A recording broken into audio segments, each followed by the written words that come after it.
growth, and we threw a dime at that to cover the other costs that we identified. Now, right. So now, when customers come into the restaurant, though, is that disclosed before they order? Is it right on the menu, like with a little asterisk, like where they say, gratuity will be added for 8 or more? Does it say that 35 cents will be added to every check to cover the increased minimum wage? Looking back, that is a mistake that I made. We chose just to add it. Honestly, we didn't see it as a big deal. So many of our suppliers have similar charges. It was never intended to be some grand political statement.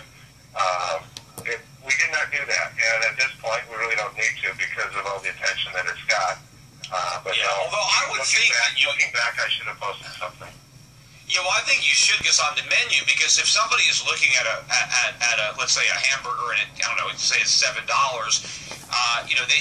need to know, because if you would have just raised prices instead of added 35 cents, maybe it would be $7.05 or whatever you would have done.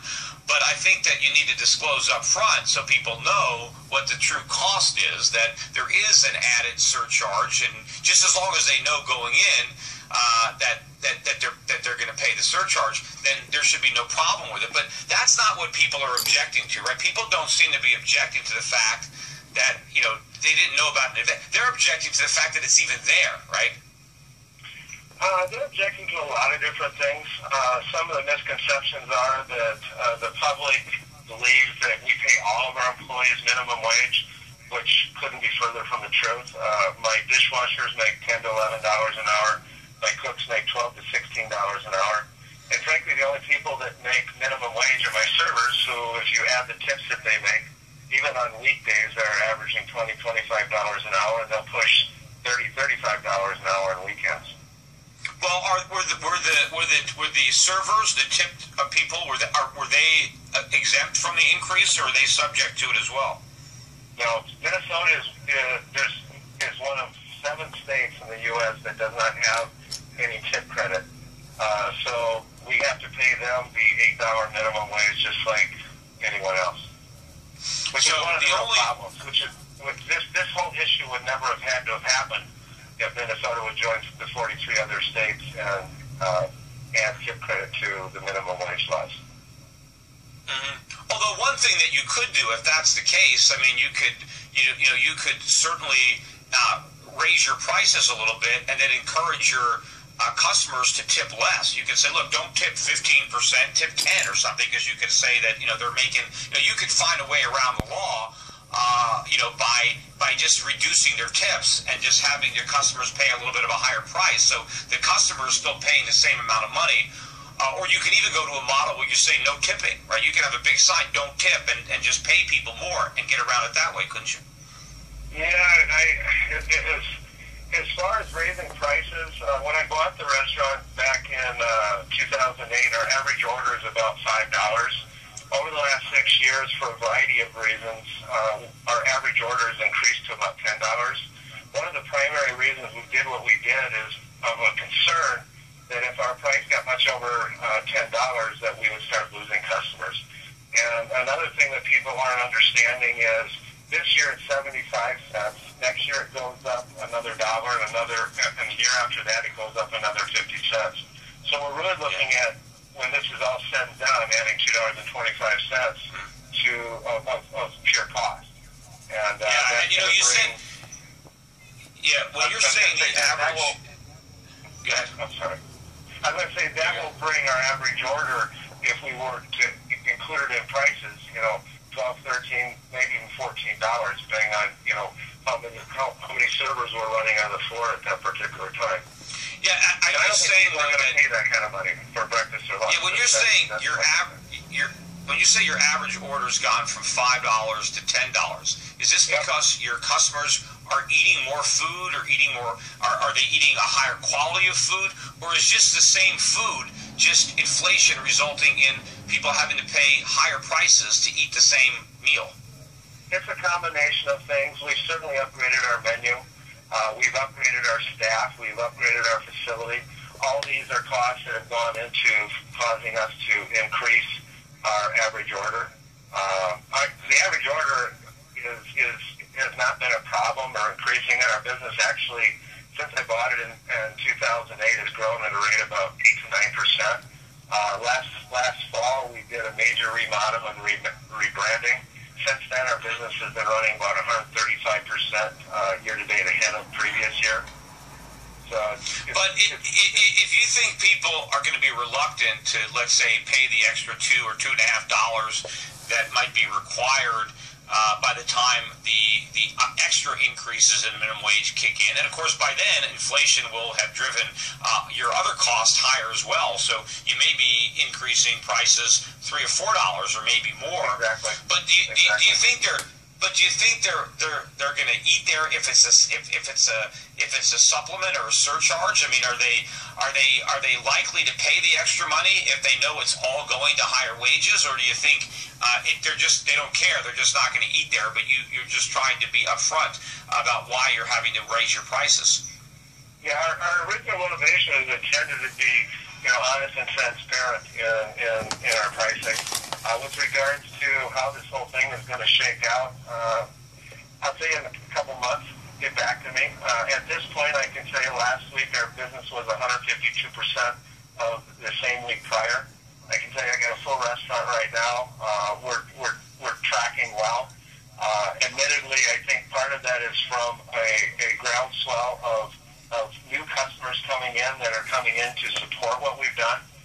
Everyone seems to get caught up in all the negative going out on Twitter and Facebook and all of that. There's for every person that's upset with what we've done, there's many that are supporting of what we've done, thinking that businesses and government should in fact be more transparent with what they're talking about. Yeah, I mean the critics, are probably make a lot more noise, but most people that are probably criticizing you weren't going to eat in your restaurant anyway. They weren't your customers, but now you probably picked up a lot of new customers that didn't know about the restaurant that want to show their support by showing up. So I'm sure from a publicity standpoint, it was a good move for you. Yeah, well, again, I think time will tell. I think it's early to tell that. I can tell you that I drill down on many of the Facebook accounts of people that are, spreading all the hate that they're spreading, and they're more likely to be from other states than our state. People doing reviews on bad experiences at our restaurants from, Portland, Oregon, and California, and all kinds of different states outside of our geographical area. So I think your point is well made as far as the impact that it's having and the negative responses we're having as far as. But are you finding too that most of the negative responses though are also coming from people who are big supporters, big proponents of higher minimum wages, and who probably think that $8 an hour isn't enough and would like $10 or $15 an hour as a minimum wage? I think there's a lot of different motivations going out there. On Facebook, I will engage people if they send me a message. I have not engaged anyone on the Facebook walls.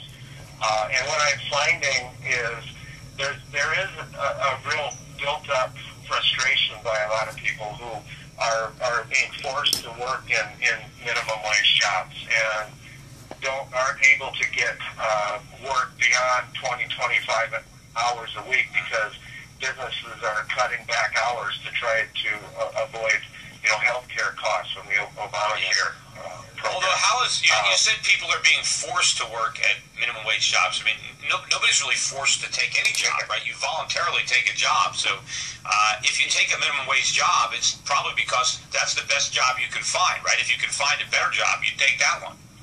I understand that. You understand that. But the reality is the masses out there they blame other things for the position that they are in life.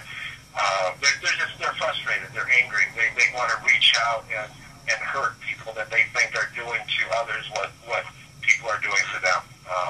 And you mentioned too that most of your employees you're already paying them more than the minimum wage, right? So I mean the minimum wage doesn't even really apply to most of your workers. Yeah, like I said, my dishwashers make $10 to $11 an hour when the market in this area is 8 to 9.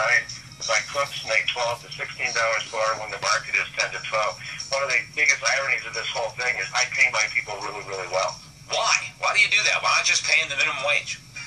Actually, before I get into that, I'd like to address your last statement.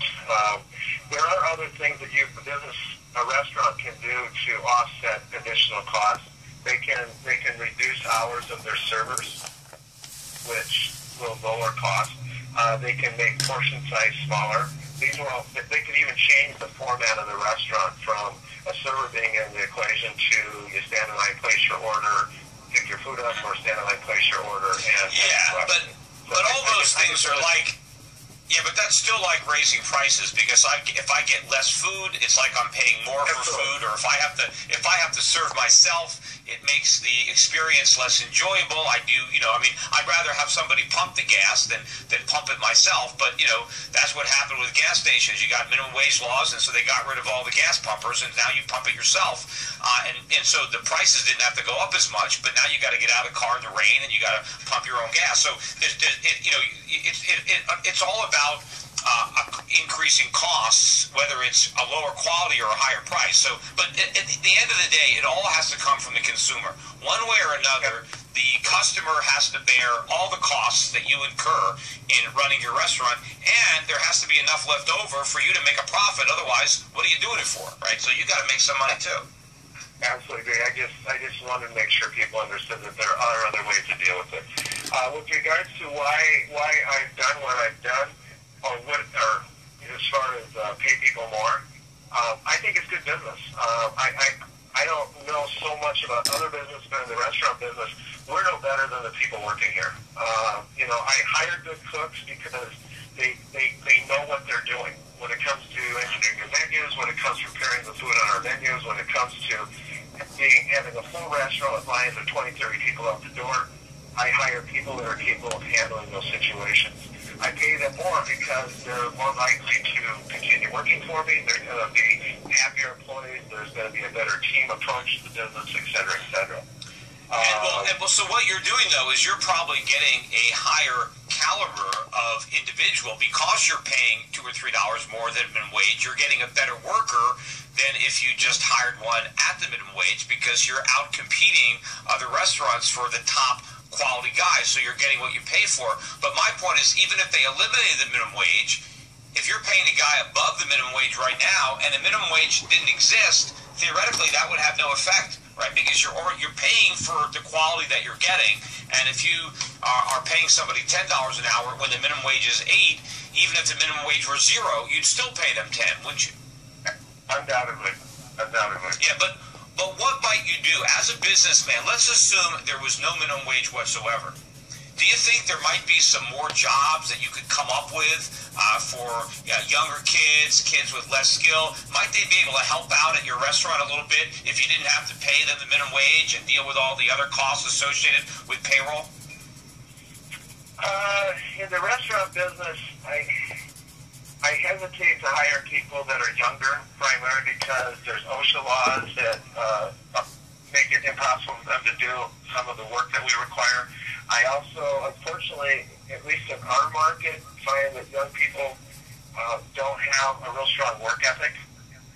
There's certainly exceptions to... Well, what about even older? Might you have more job opportunities? Would you have more hostesses or a greeter or a valet parker? Or might there be some more employment opportunities for anybody if, you didn't have to deal with the minimum wage? Because there might be some jobs that maybe you figure, well, for $6 an hour, yeah, I can hire somebody to do that. But if I had to pay, $8 an hour, I'll just let the customer do it themselves.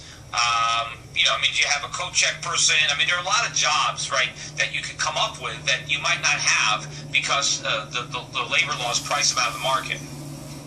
I think that's a fair statement. I think added to that, if the government would not force minimum wage on us, we could more naturally grow our business. Therefore, we would also add jobs through the growth of the business. Yeah.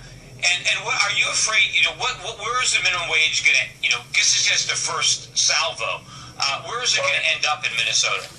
In Minnesota, this year it went up 75 cents. Next year it's scheduled to go up another $1. A year after that, it's supposed to go up to another 50 cents. It'll end up at $9.50.